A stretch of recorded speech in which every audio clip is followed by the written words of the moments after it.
Bonjour. Alors je pense que je ne surprendrai personne en disant que la vie c'est un peu comme un parcours commando, semé d'embûches, d'épreuves, et que quand on tombe, on a intérêt à se relever vite fait. Et l'attitude qu'on va avoir face à ces épreuves est déterminante pour la suite.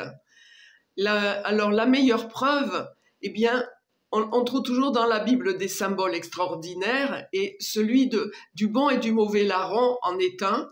Donc ils sont tous les deux crucifiés à côté de Jésus, et on va avoir un larron qui va mettre toute sa confiance en Jésus, et du coup il va vivre cette croix avec de l'espoir, avec de la confiance, et du coup ça change toute sa souffrance.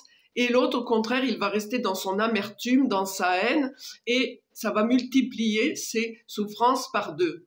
Et dans toute notre vie, c'est comme ça. Les gens en maison de retraite, quand ils passent leur temps à pleurer sur ce qu'ils étaient, sur leur santé qu'ils perdent, sur la mort qui approche, ils sont tirés vers le bas. Ils sont leur pire ennemi, en fait, parce qu'ils n'ont aucune joie, aucun espoir, ils ont tout perdu, et ils ne savent même pas, ils ont vécu 70, 80 ans, mais ils ne savent même pas le sens de cette vie et le pourquoi, donc ils sont complètement perdus. En revanche, les gens qui ont la foi savent que le temps de leur vie, les épreuves qu'ils ont eu à passer ne sont qu'un enseignement pour ce qui viendra après. Et ce après, c'est l'amour incommensurable de Dieu qu'on ne peut approcher que si on a un cœur très humble.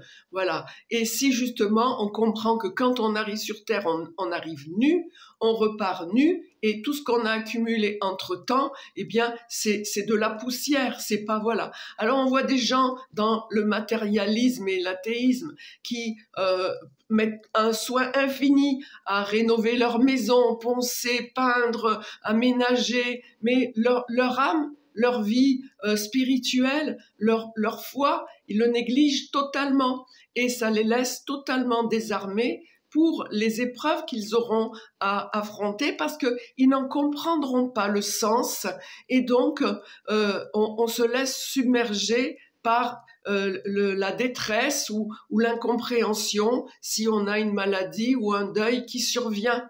On n'a pas la clé de compréhension. Donc c'est la raison pour laquelle je vous invite, bien que ce ne soit pas très populaire à notre époque de parler de Dieu, mais je vous invite à lire la Bible, à éventuellement essayer de l'étudier avec des personnes qui pourront vous expliquer, ou vous avez par exemple les vidéos excellentes d'Arnaud Dumouche sur Internet, et donc ça vous permettra d'aborder votre vie avec un autre regard. Voilà, et donc d'en tirer tout le profit que vous pourrez en tirer pour vous préparer à cette vie éternelle en Dieu. Je vous souhaite une bonne journée, je vous dis à bientôt sur d'autres vidéos.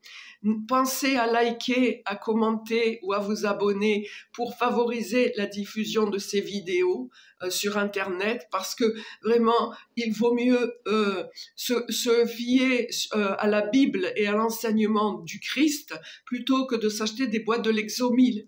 Voilà, que Dieu vous bénisse et à bientôt. Au revoir.